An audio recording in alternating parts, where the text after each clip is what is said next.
streets safe and protect our kids. Thank you for being here.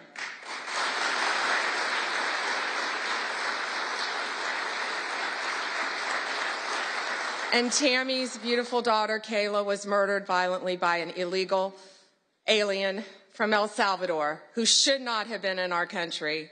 And thanks to Donald Trump, they will all be deported very soon, thanks to his work, Homeland Security. And I say the unsung hero, Stephen Miller.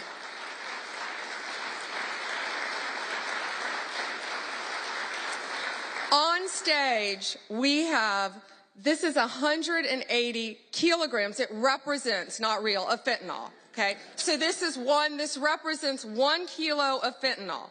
In its pure form, this 1 kilo can kill 500,000 people.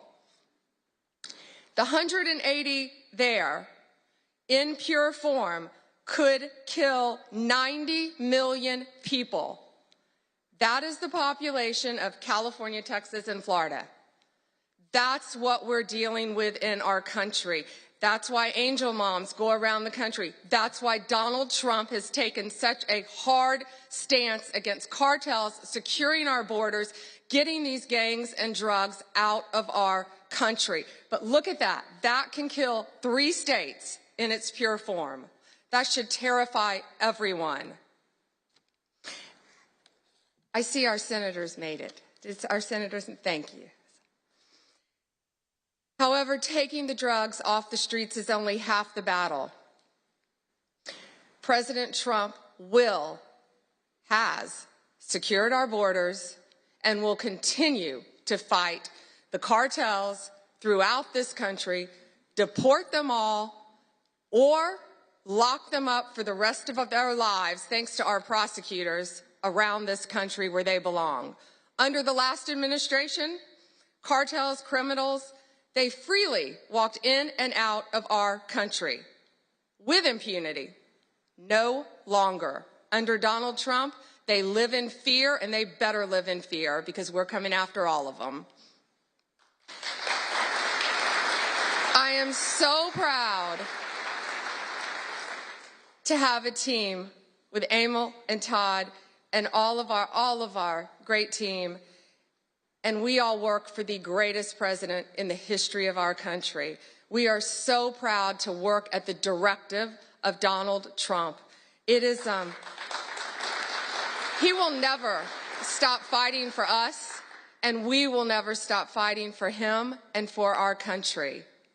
It is an honor to welcome to the Department of Justice the 45th and the 47th President of the United States.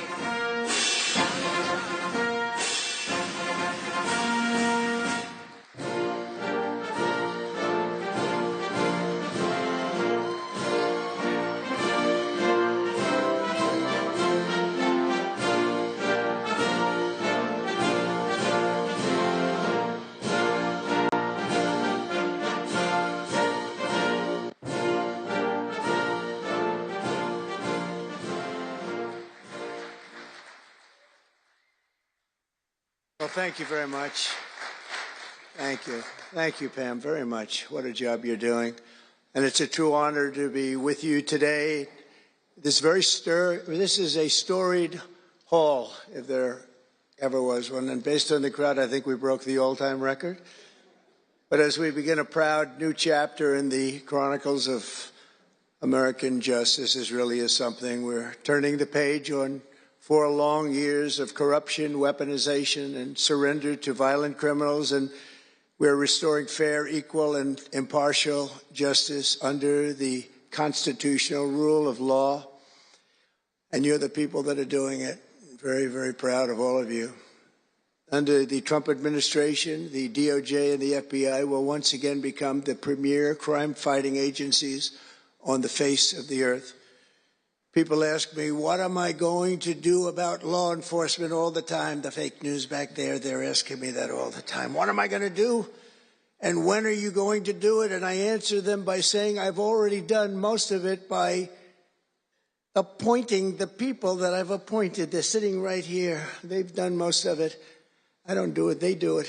Right, Pam? I think Oh, you are so tough, they just don't know yet. Let me begin by congratulating the incredible people who will lead these historic reforms. And we start with somebody that you just saw, Pam Bondi. She's extraordinary, and I've known her very well for a long time.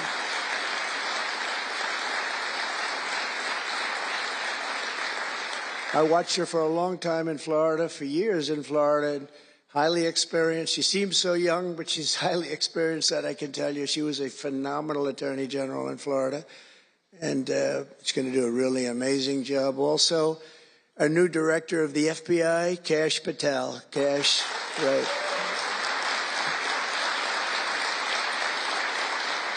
A man that I'm very proud of. I've known him and Emil for a long time under tremendous pressure. I saw these guys under some of the most corrupt judges. It's not even imaginable how corrupt they were. And these guys never wilted. They were not shy. They fought. They weren't afraid, and they were brilliant. Deputy Attorney General Todd Blanche and Principal Associate Deputy Attorney Emil Beauvais. And thank you both very much. Yeah, great people. They're great people. The Chief of Staff, who's so highly respected, Chad Mizell. Thank you, Chad. Chad? Yeah. Thank you, Chad. Our next administrator of the DEA, Terry Cole. Terry? Thank you, Terry. Good luck. It's going to be great. Senior counsel to the Assistant Attorney General for Civil Rights. Boy, I've been watching him on television last couple of weeks. He is really a tough one, and he's a great one. Leo Terrell, you watch how good he's going to be. He's going to be so good. Thank you, Leo. Great guy. Assistant Attorney General of the Antitrust Division, who's got an incredible reputation. She'll do very, very well. Gail Slater. Thank you, Gail. Good luck. Great job. Now, we're joined by many, many great friends and terrific friends, and I won't be able to, too many to name, but some that I just see very quickly. General Flynn, thank you for being here. Here's a man who went through hell, by the way, and he shouldn't have. He's a patriot. He went through hell.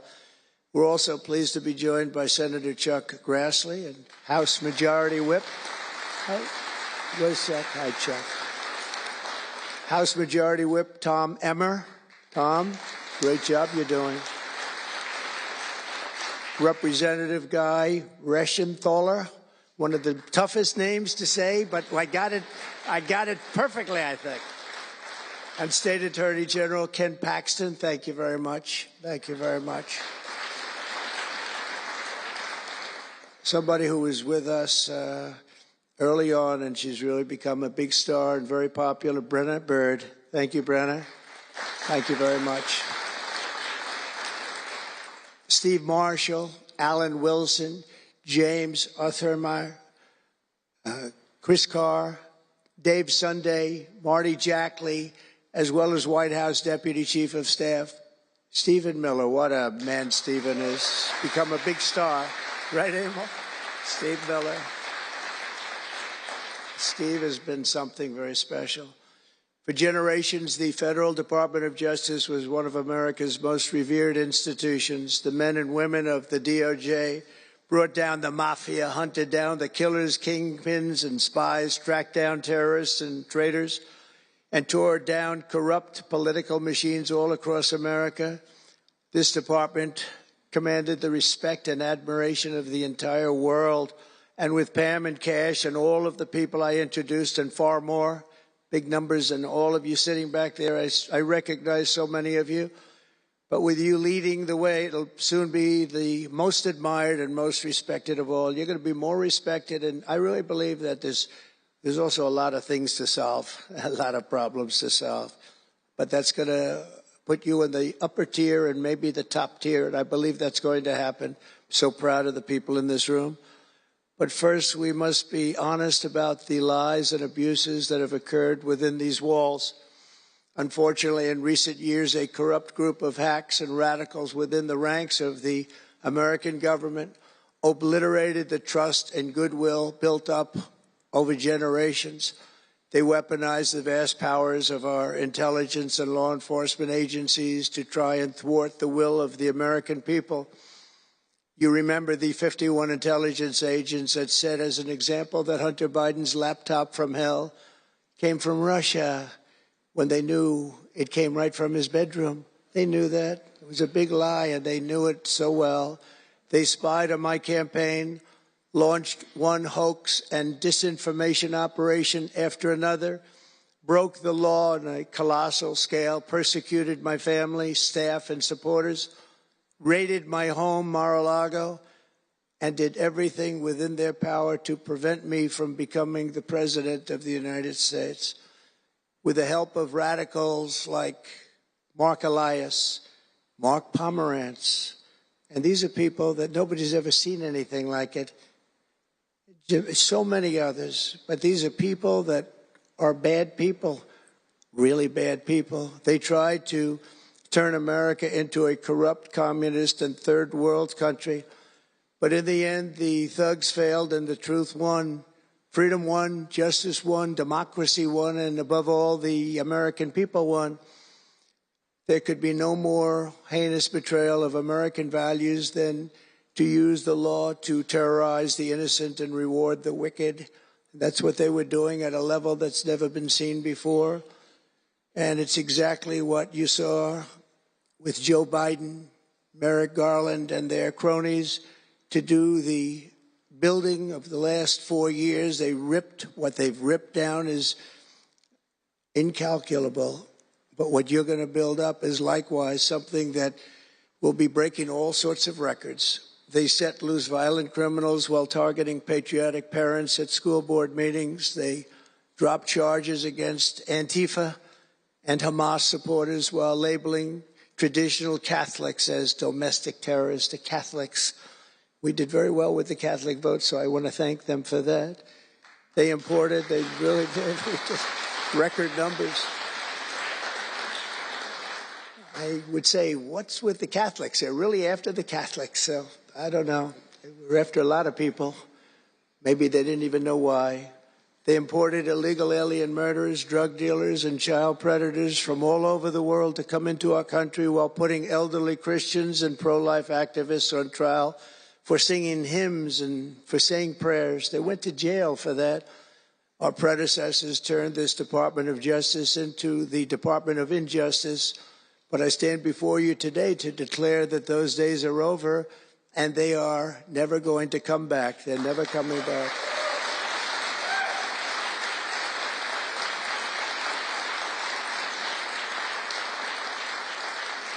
So now, as the chief law enforcement officer in our country, I will insist upon and demand full and complete accountability for the wrongs and abuses that have occurred. The American people have given us a mandate like few people thought possible. We won every single swing state. We won the popular vote by millions and millions of people. We won districts, 2,750. Think of that, 2,750 districts compared to 505. So we won it at levels that have, I don't believe, ever seen before. That's the one where you see the map of the United States, and it's all red. Red for Republican, not for communist. Red for Republican. They would like it to turn red for communist, but it didn't work out that way.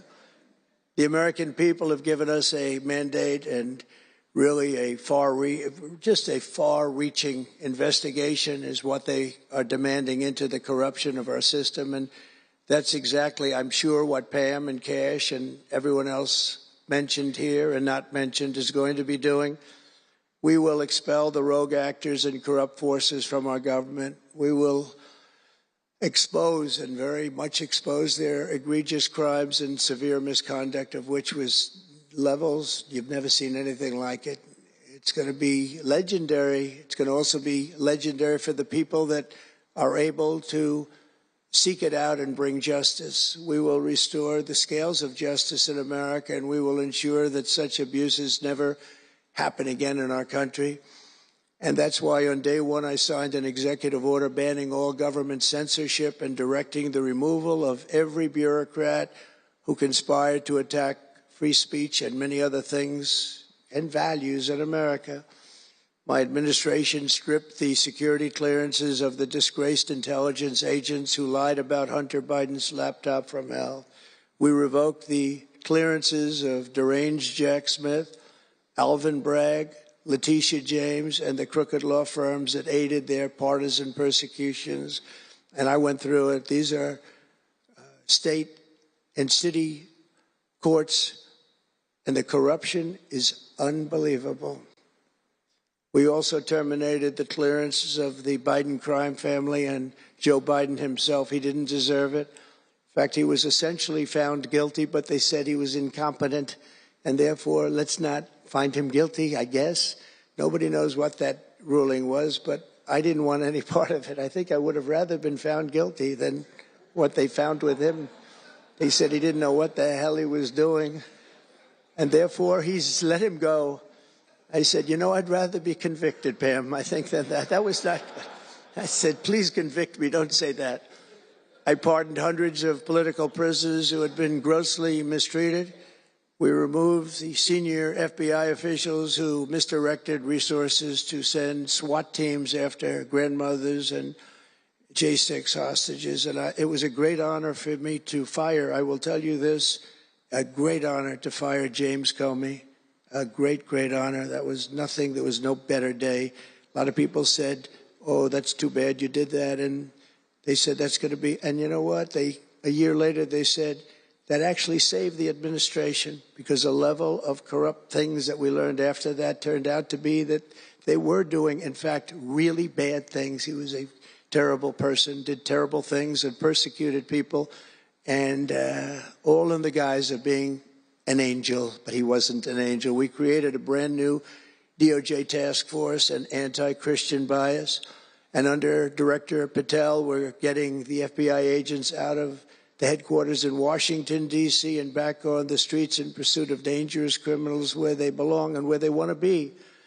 And, you know, you have that big FBI building, and it's a very big building, and they were going to build an FBI headquarters 3 hours away in Maryland, a liberal state, but that has no bearing on what I'm about to say, but we're going to stop it. Not going to let that happen. We're going to build another big FBI building right where it is, which would have been the right place because the FBI and the DOJ have to be near each other. You can't that's one thing I did learn from this persecution. The FBI and the DOJ work together. Now, in my case, they work together for bad purposes, but they do. They were always together. So how can you have one that's 3 hours away? But one thing I said to Cash, well, we're going to get a great building built. It's going to be a magnificent building. He said, sir, we don't need that kind of room. I said, what do you mean? He said, I'm just going to take a old Department of Commerce building that's about 25% the size, and that's what I need. We're going to have the best staff that you've ever seen, and that's what I need. It's in a nice location, but I don't need that big building.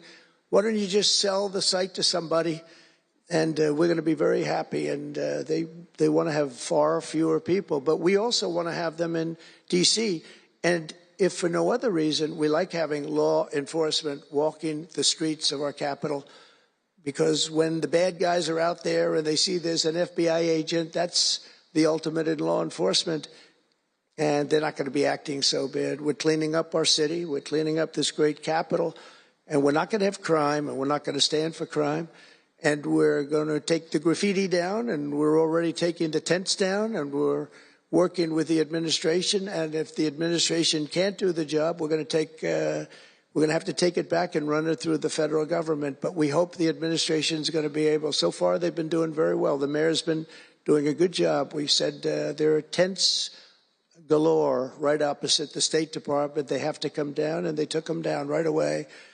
And so far, so good. But we want to have a capital that can be the talk of the world. When Prime Minister Modi of India, when the President of France, and all of these people, the head of Prime Minister of United Kingdom, they all came to see me over the last week and a half.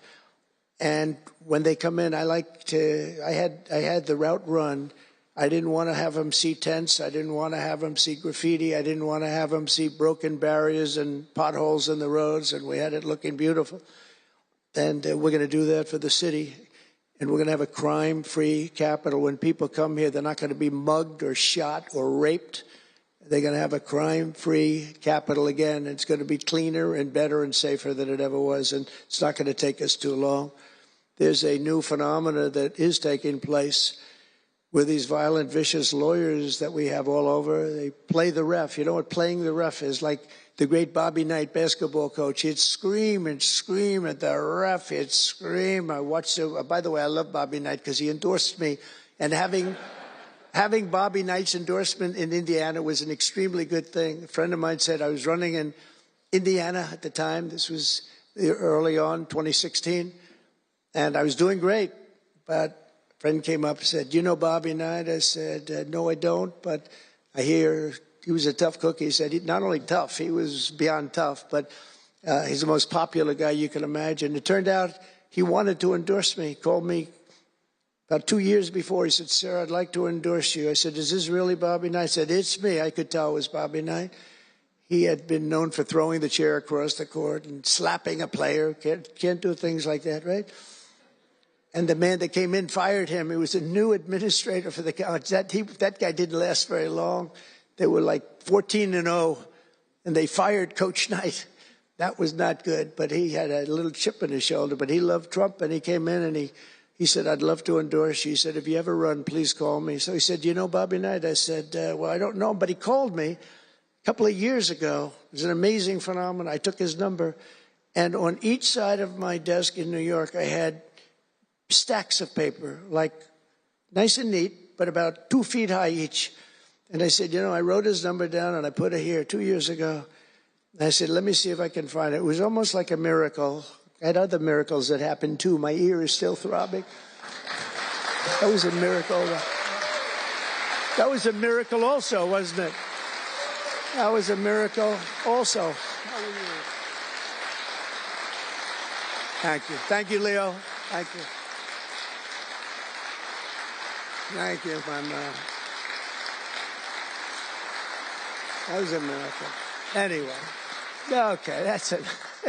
That's very nice. Thank you. But so he said, Bobby Knight. So I said, I put his name down and I wrote it down. It's in one of these stacks. I lifted up. There would have to be 2,000 to 3,000 pages in each stack. I lifted it up. The first one, had no idea. And there was his name on a little card, Bobby Knight with his number. It was like incredible. I tell that story all the time. And I called him and dialed a number. He said, I've been waiting for you to call. And he went out and he made a speech for me in a packed arena in Indiana, and it was over. It was over. He was a tough guy. He actually went a little far, if you remember. He made a great speech because he was actually a motivational type guy, to put it mildly. But he left the stage, and then I'm talking, and he walks back onto the stage. I said, uh-oh, this is trouble. Why is he coming back? He was a big guy, too. Why is he coming back? He said, may I say a few more words? I said, yeah, go ahead, Bobby, say a few more words, a little different. And he said, and let me tell you something about this guy, Trump. This guy, if he has to, will use the nuclear weapons that we have. He will use he has no fear. He's going to use, and that's the kind of guy. And he walked off the stage. I said, I think I'm in big trouble, Pam. That was not good, but it worked out okay. In the meantime, we won the state in a landslide, and it was great. And it was just an amazing period of time. But this is the most amazing period of time. I think this is more amazing. What's taken place is more amazing. I think it's more consequential. And if we do the job, one of the big media outlets said what we did was the most consequential election in the last 129 years. Well, if we do the job that we're all capable of doing, I think it's going to prove to be that and then some. And that's what we want to do. We have a real big shot at making this country so great, so great. What happened to our country was so sad. What they've done in 4 years to our country with the borders, with Afghanistan, the most embarrassing period of time, allowing the Russian situation, was never going to happen with Ukraine, allowing October 7th to happen, would have never happened because under me, Iran was totally broke. They had no money. They weren't giving any money to Hamas or Hezbollah. It was totally broke.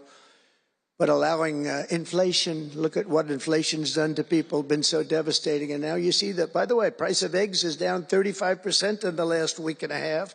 We're doing a good job. Brooke is doing a good job. Brooke Rollins and everybody. And inflation's down, interest rates are down, gasoline has come down to a level that we haven't seen in a long time. All things that we wanted to do, because then everything else is going to be coming down. We want it to come down. We want bacon to come down, and groceries, a term I used to use. It's sort of an old-fashioned term, but I used to use it on the campaign trail, those last 90 perfect, beautiful days. We just hit it. And I want to thank Susie. You have done a great job. Susie Wiles. Great job, Susie. A big magazine just named her the most powerful woman in the world, and that's okay with me. She is the most powerful woman. You think about it, John, right? The most powerful woman in the world, but she's great.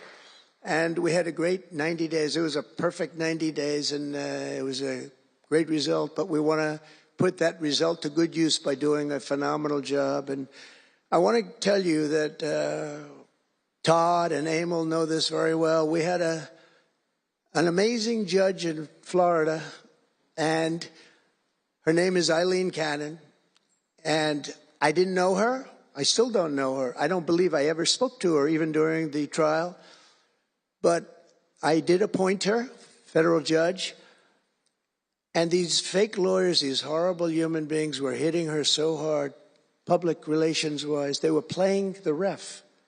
I don't think it's legal. I don't think it's legal. They might as well go out and just shout it in a courthouse.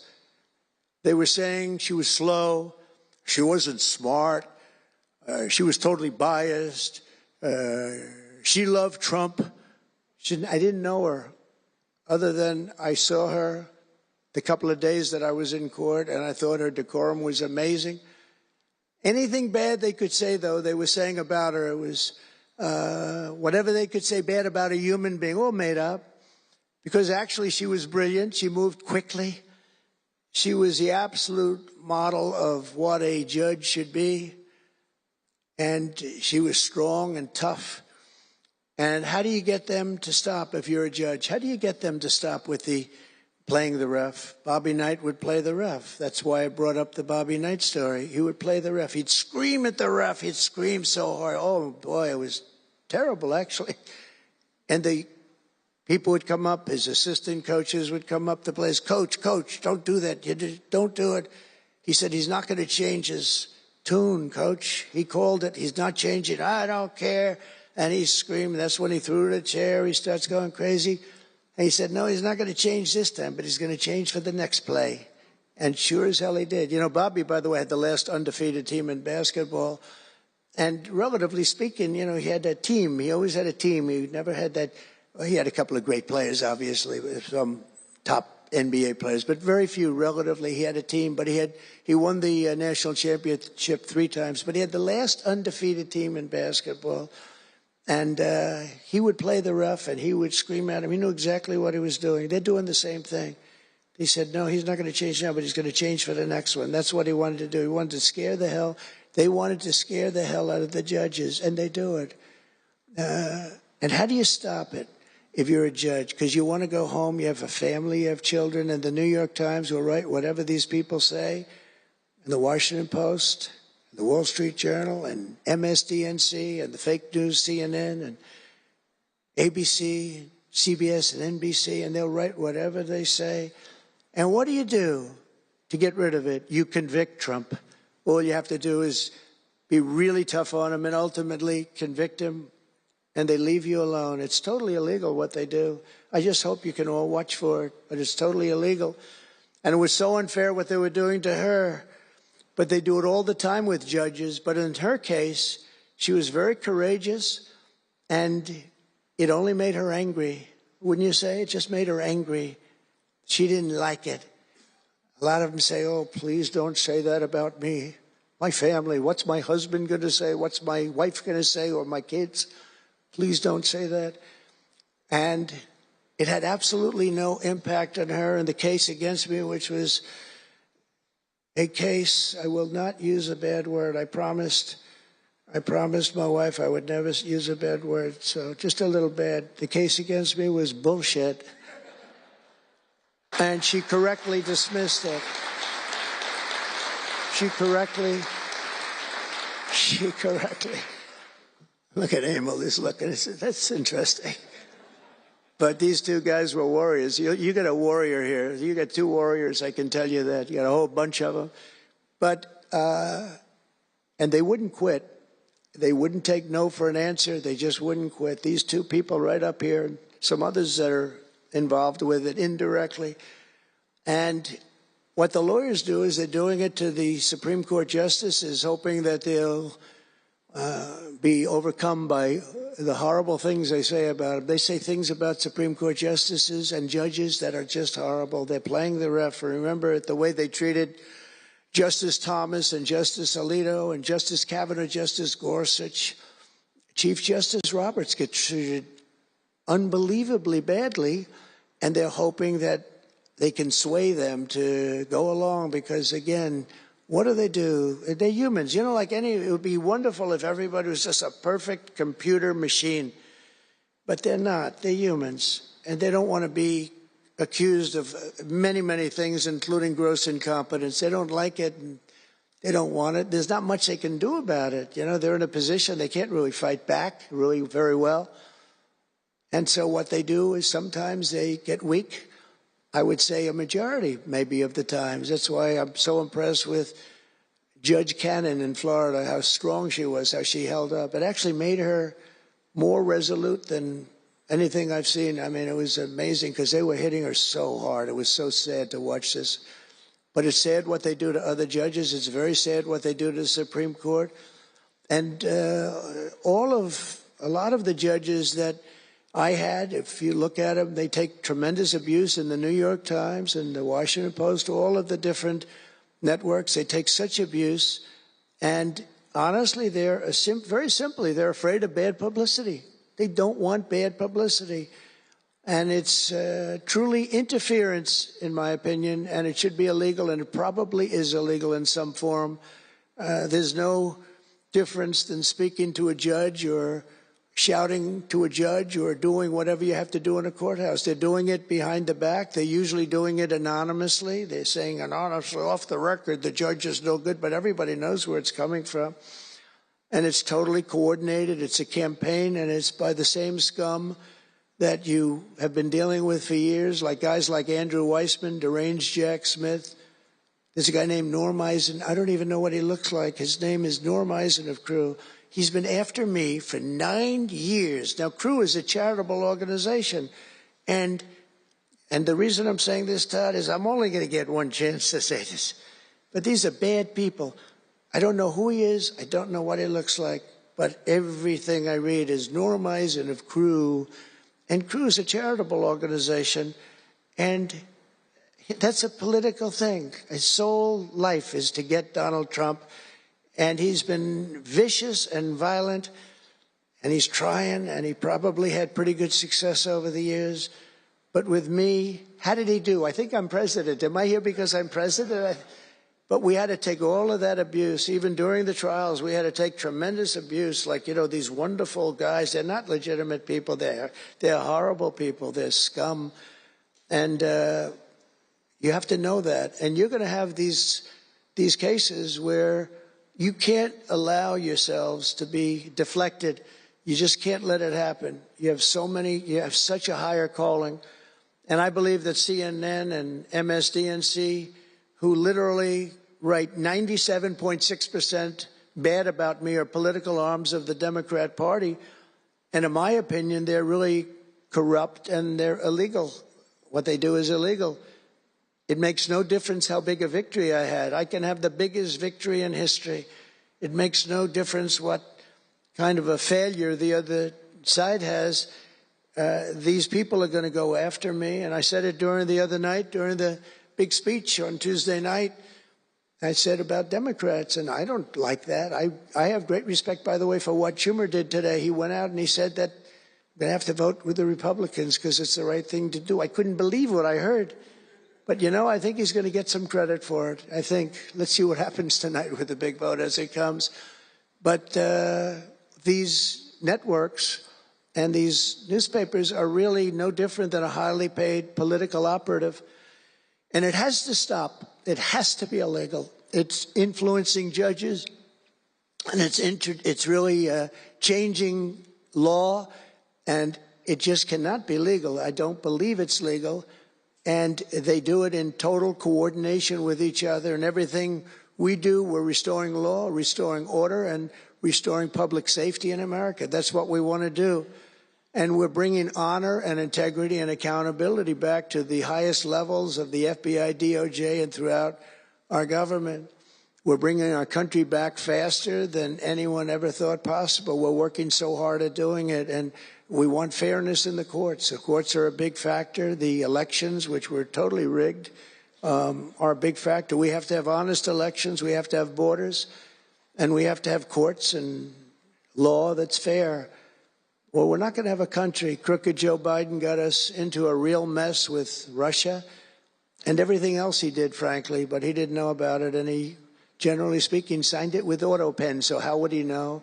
That auto pen is a big deal. I don't know. You know, they're having who's doing this? So when my people come up, Will and all of the people, Steve, they come up and, sir, this is an executive order. They explain it to me, and, you know, 90% of the time I sign it. 99% of the time I say do it. But they come up and I sign it.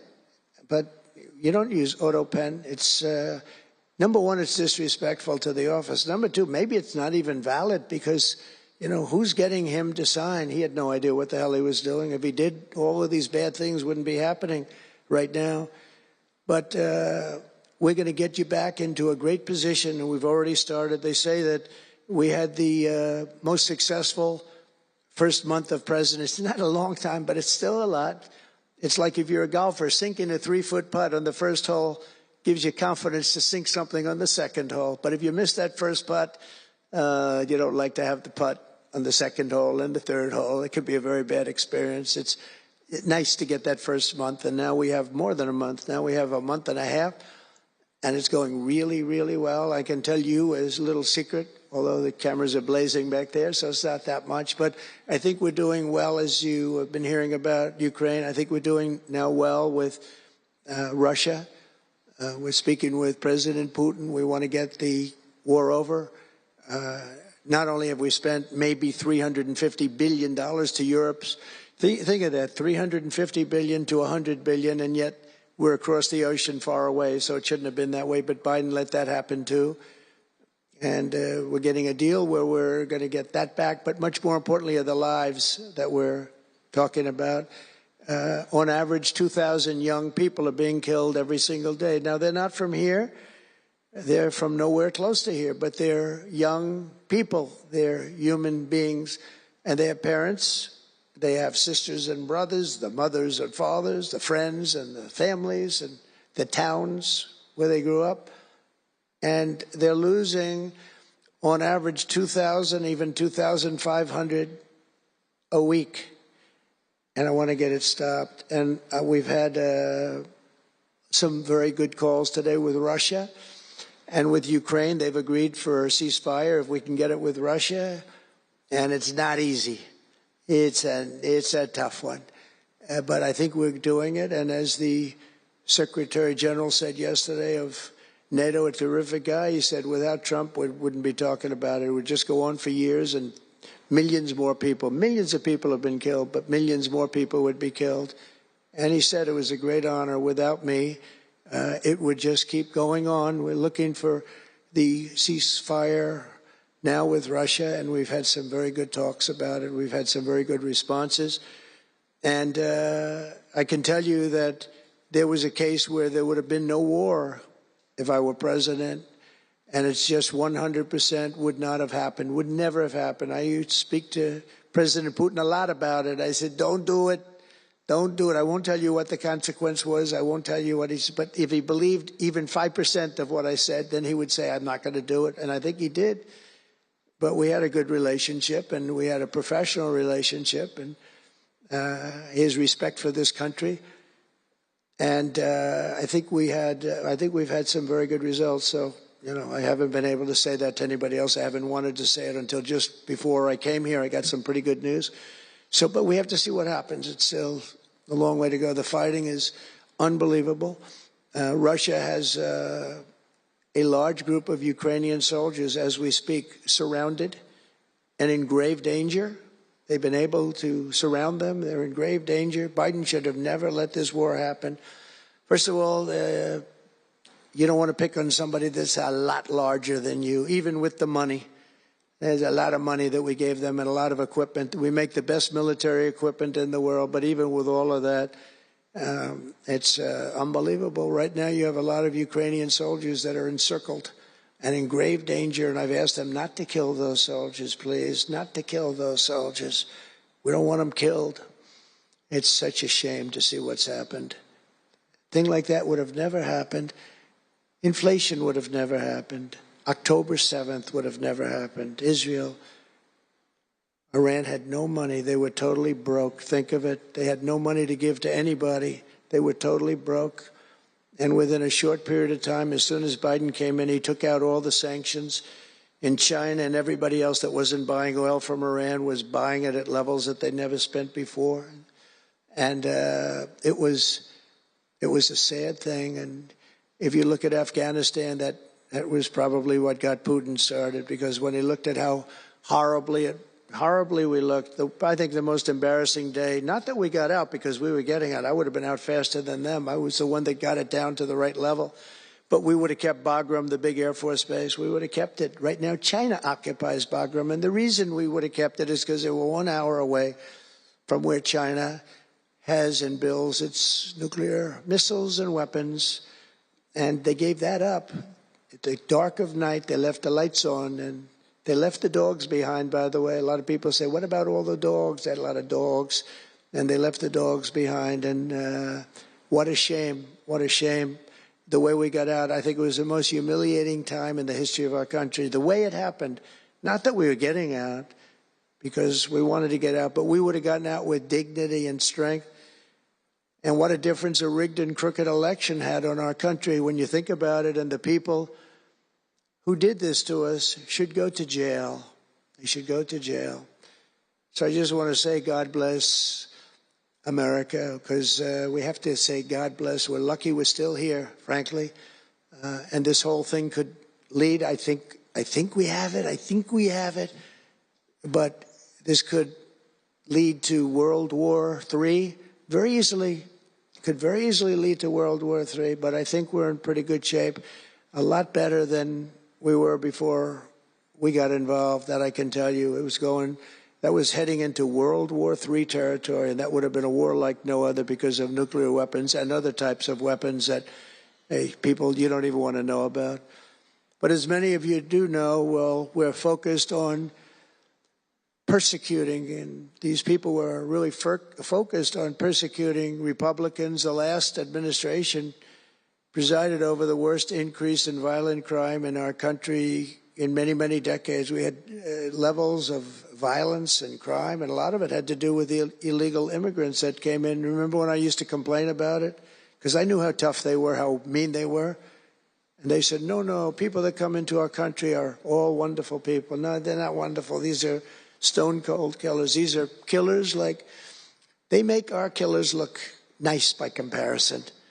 They make our killers look nice. These are rough, tough people with the tattoos all over their face. Historically speaking, I don't want to discriminate against anybody, but historically speaking, they're not going to be the head of any major bank that we know of. These are rough people. These are rough killer people, and they allowed them in by the millions. In major cities like New York, Chicago, and Washington, mothers can't walk their children to the park without fear of being shot or killed or raped or anything. Women can't ride the subway without worrying that a hoodlum will shove them onto the train tracks. in New York. It's happened twice in the last couple of weeks. They're standing there, a perfect Wall Street gentleman in one case, and another person who was a worker, good worker, electrician, gets pushed into a train going 45 miles an hour just prior to the train, not stopping, going to go through that. So I know the stations very well. I used to take the subway. I used to feel safe. When I was young, I'd go to my parents would drop me off at the subway. I'd take the subway to my school. Can you believe it? Today, they wouldn't be doing that.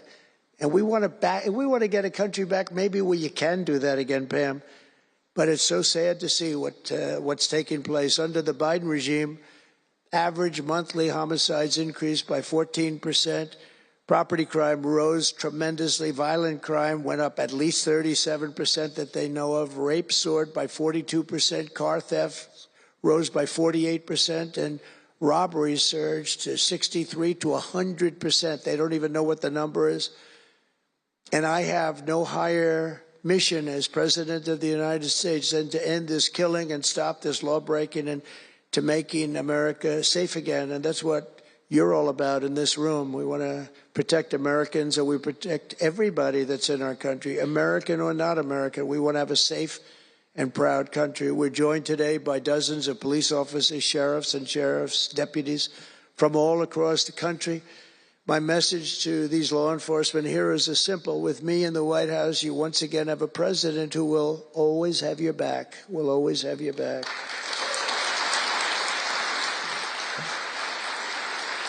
Thank you, Paul.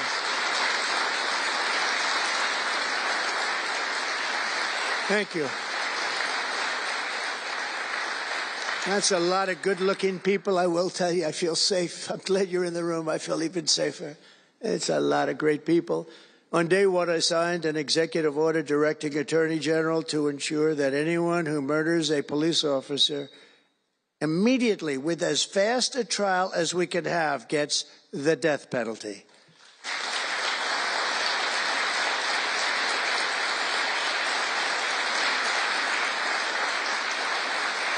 And last month, I fired all the radical left pro-crime U.S. attorneys appointed by Joe Biden. There were so many that were bad. And I know there were some that were probably very good, but there were so many that were so bad and so evil, so corrupt. Instead of having Marxist prosecutors who want to put police officers in handcuffs and go after a police officer rather than a criminal, I appointed patriotic, tough-on-crime warriors who will partner with police to put dangerous offenders behind bars, put them in jail. We're fully reviving 1033 program to provide state and local law enforcement with surplus military equipment, that we have so much of it. I did it in my last administration, and I remember Obama wouldn't do it. He wouldn't do it before me, would not do it, because he thought it made them look too strong, too military. I said, no, that's what I want them to look like. I want them to look strong. And it was protective, defensive equipment. We had billions of dollars. I gave it out, and now I'm going to have a chance to give it out again. They didn't want to do it with Biden, and Biden didn't know why. I didn't, if they would have asked him, he wouldn't have been able to answer the question. He could never answer a question. They said my press conference yesterday was longer than all of Biden's press conferences put together for the last 4 years. And I don't know if that's true, but it was close. And perhaps most importantly, we're securing our border and repelling the invasion of America. We have, you see the numbers have come down. So, and Tom Homan and Christie have been incredible. Christie Noem, secretary, she's done great. And Tom Homan is, I don't know if Tom Homan's here, but wherever he may be, I think he's chasing people out of our country. If he was here, I'd almost be disappointed. What are you doing, Tom? But he's a fantastic guy, and he's a brave guy.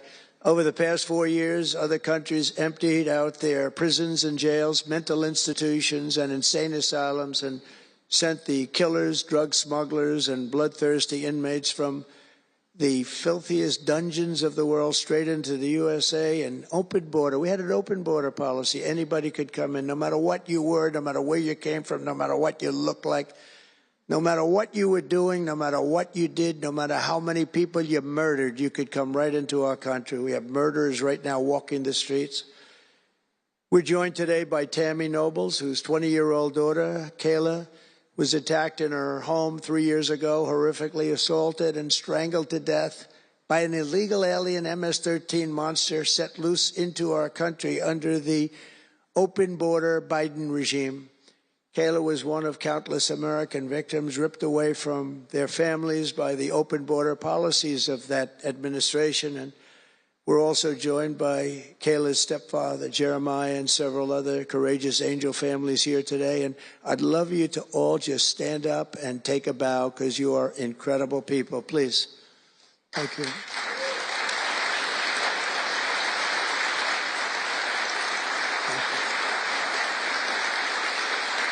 Thank you.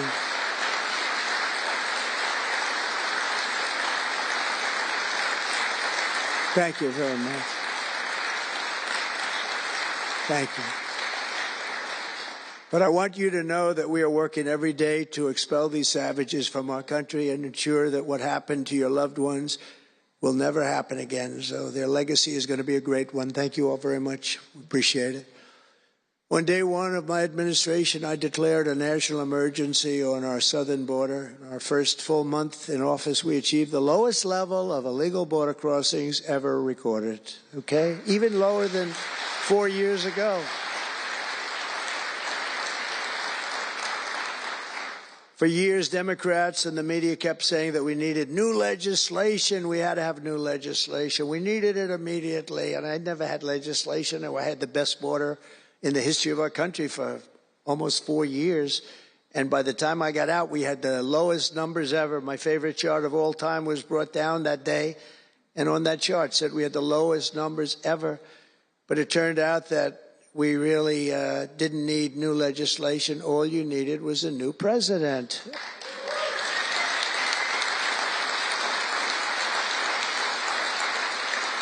And I said that the other night. That's all you needed was a new president saying, close the borders because the Border Patrol is unbelievable, ICE is unbelievable, and all of our law enforcement is just incredible. All of you guys are amazing, and the people of our country respect you and they love you, and a lot of times you don't hear that because you have to listen to the fake news back there, but they have great respect for you, so I just want you to know that. And you know, that includes our fire departments, too. They don't get spoken about enough. You know, they go into some of the areas I read where they're shooting them off ladders. Can you believe it? They go up to put out a fire, Leo, and they go and they shoot them off a ladder. It's just unbelievable. These firemen and women are incredible. So I want to put them in the same category because they're just incredible. I also like that the fact they voted for me like at 94%. So I have to mention them. I have no choice, right? But the truth is they're phenomenal people. The law enforcement, fire, everybody, they're phenomenal. Basically first responders, because that's what they are. They're first responders. And we're ending the migrant occupation of America. And what we're doing now is we're liberating our cities and our suburbs and our towns. And you see a big difference. I'm getting calls all the time from even leaders of other countries saying, sir, the whole world feels liberated now. It feels like there's a light over America, but there's a light over the whole world. I hear that so much. It's so nice to hear, too. And I feel it. I mean, I feel it. I look at it. I see the polls. I don't know if the polls are right, but they're certainly very good. I'll take them right now. It's amazing what's taken place in such a short period of time, really 6 weeks. But it's longer than that. It's really November 5th. I think that hopefully will go down, if you do your job great, it'll go down as the most important day, one of them at least in the history of our country. You know, July 4th was pretty, 1776, it was pretty important too. But let's see if we can top it. Can we top it? I don't know. That's a tough one, but we're going to try. But it will be one of the most important days in the history of our country. So I think, and I think everybody in this room wants that to happen. Last month, we officially designated MS-13 and Tren de Aragua. That's the Venezuelan gang, the toughest gang, they say, in the world, and the Mexican drug cartels as foreign terrorist organizations. That's a big deal. Nobody wanted to do that in the past.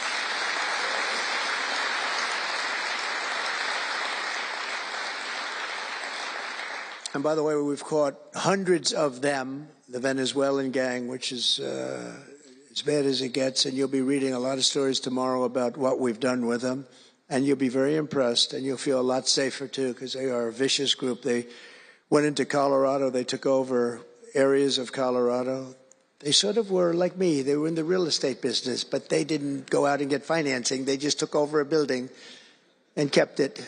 and they said to the tenants, get the hell out of here. One man called the police, and they cut off his fingers, and they say, you call again, your other fingers, and you call a third time, and you're dead. These are tough people and bad people, and we're getting them out of our country. And some are so bad, we don't want to get them out. We have to put them in jail because we don't want to even take a chance that they can come back. Thanks to our efforts, Mexico recently handed over 29 of the biggest cartel leaders, including the depraved kingpin charged with the 1985 murder of DE agent Kiki Camarena. And that was a big deal, if you know. They've been looking for this person for years, many years, and we got him. This evil killer will be now prosecuted to the fullest extent of the law, and we know that, well, it's, let's put it this way, I have to be nice, it's a very strong case.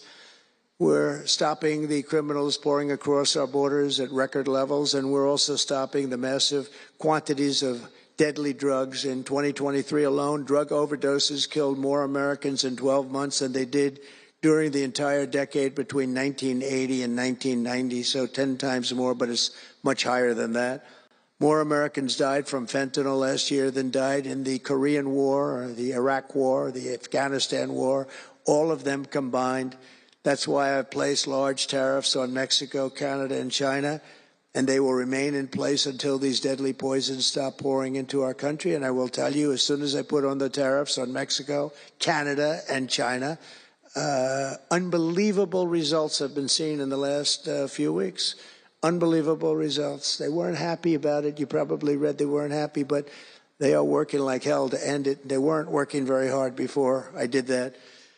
With us today is a brave mother and advocate, Ann Fundner, who lost her beautiful 15-year-old son, Weston, to fentanyl.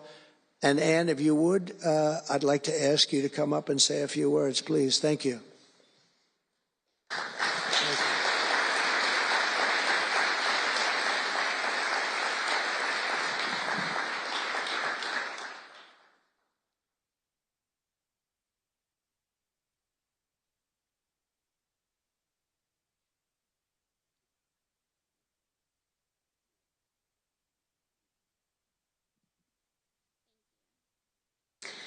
Well, first, I want to say thank you. I think this is the biggest honor of my entire life, being on stage with President Trump. But I want to tell you a little bit about my son, Weston, who absolutely loved President Trump. He had a beautiful Trump 2020 flag hanging in his bedroom, and he had it on the beach one day, and we took a picture, and it became our 2020 Christmas card with the most perfect slogan for President Trump: peace on earth. But what happened in the next 4 years would be devastational to our country and our safety of our children. And in 2022, Weston lost his life, a freshman in high school at the age of 15, from a single pill that took his life. The cartels were allowed to operate on American soil and took hundreds of thousands of American lives.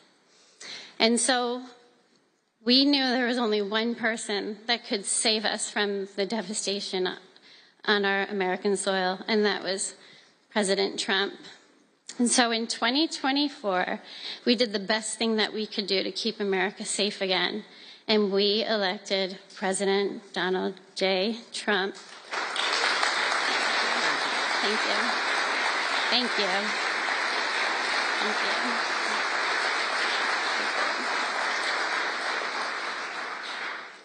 Thank you. And he's done everything that he has promised. We have a 98% decrease in border crossings. And he has labeled the terrorist cartels terrorist organizations. And he has instilled tariffs because there is no price on human life. And so I feel like I can speak for the entire fentanyl fighting community when I say thank you to President Trump, and thank you to Pam Bondi and everyone out here who is fighting this fight. God bless you. God bless you, President Trump. And God bless America. Thanks. He's up watching you. He's up there watching you. And he's so proud of Mom.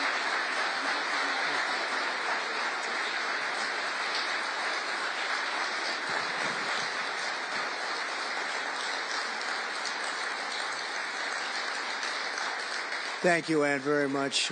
Weston is, I just said to Ann, Weston is up in heaven watching his mom, and he's so proud of you. He's so proud of you. Thank you. We're also joined today by a number of other American families who have lost loved ones to fentanyl, and I'd love you to just stand up for a second, and we want to acknowledge you, and also your daughters, your sons. They're looking down on you, and they're loving you like crazy. So thank you very much. Thank you. Thank you. Thank you. This department will not rest until we have ended the fentanyl epidemic in America once and for all. In less than 2 months since I took office, the DEA and FBI have seized nearly 1 million deadly doses of fentanyl, and that's just the beginning. At my direction and working with Pam and everybody else, we've launched an all-out war on fentanyl traffickers, and it's a war that we're going to win. We're going to win this war. I spoke with the president of Mexico, very nice woman, very fine woman, and I said, let me ask you, you're sending a lot of drugs into our country. We're not liking it at all. Can't do that. But I said, is Mexico, does it have much of a drug? She said, no, we're not a consuming nation. I thought it was an interesting term. And I said, why? And which I've heard also, by the way, they're not a consuming nation. They distribute, but they don't consume. But I said, why are you not a consumer? Well, we're very close with family. I said, so we're very close with family, too. I mean, our families are being devastated, and we're just as close. Why else?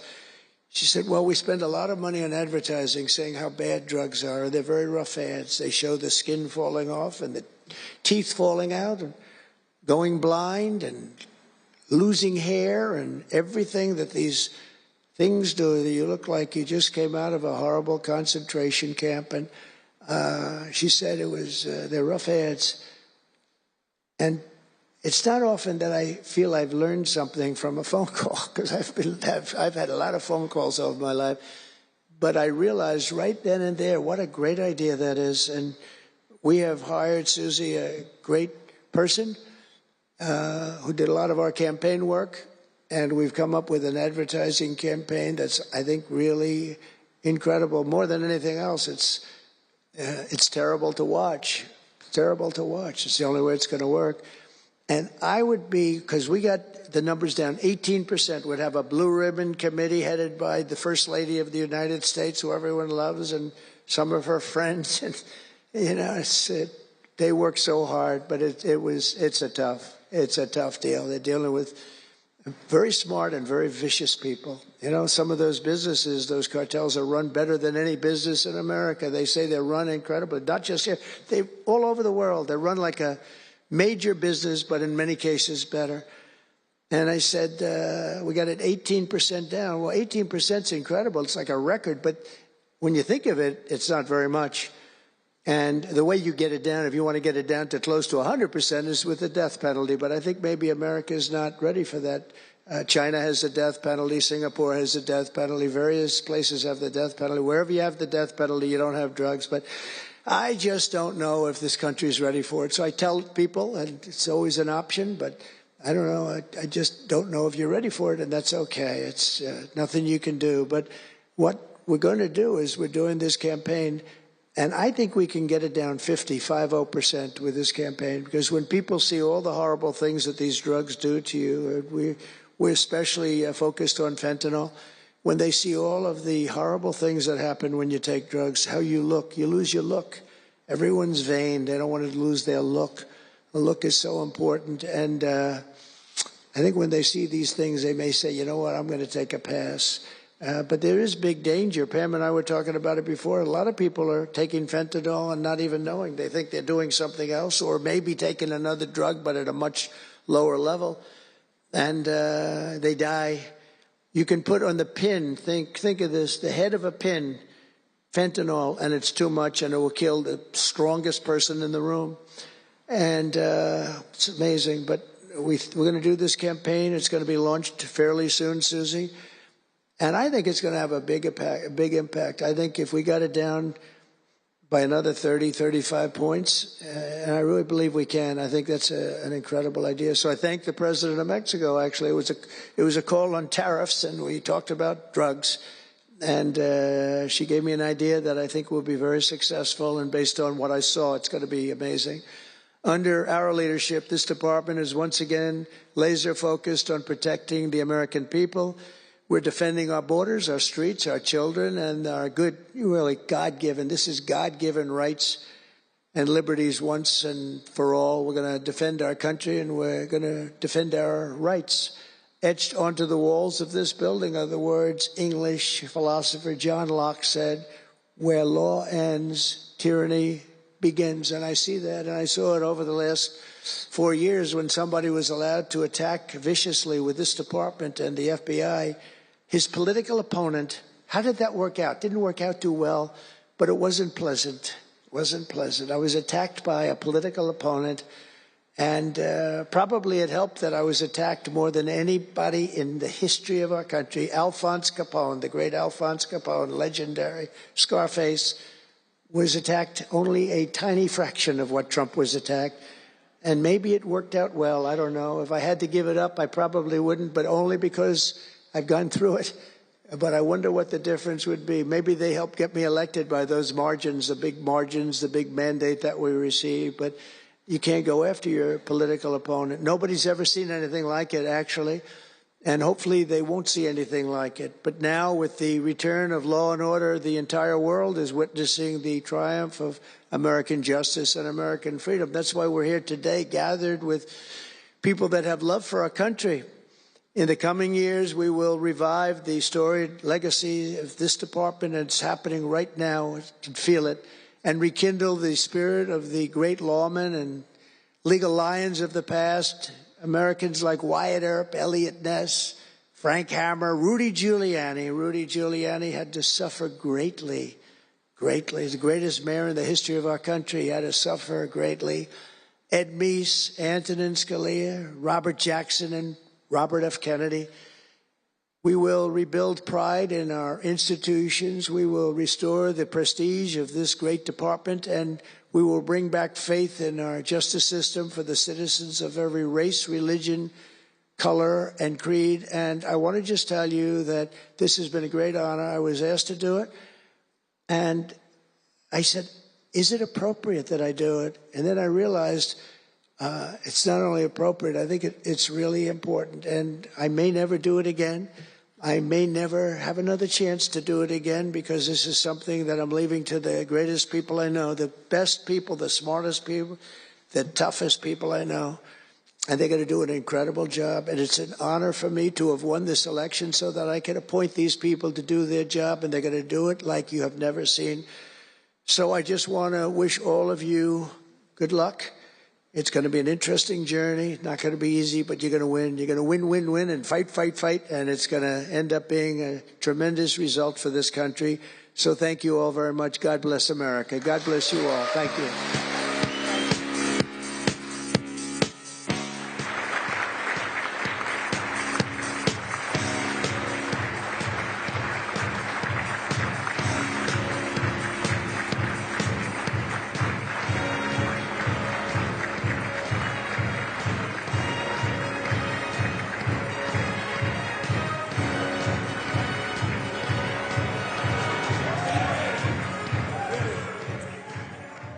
All right, that was President Trump at the Department of Justice. He just delivered remarks to rally support for his administration's tough on crime policies, turning the page on 4 long years of violence, corruption, and high crime rates.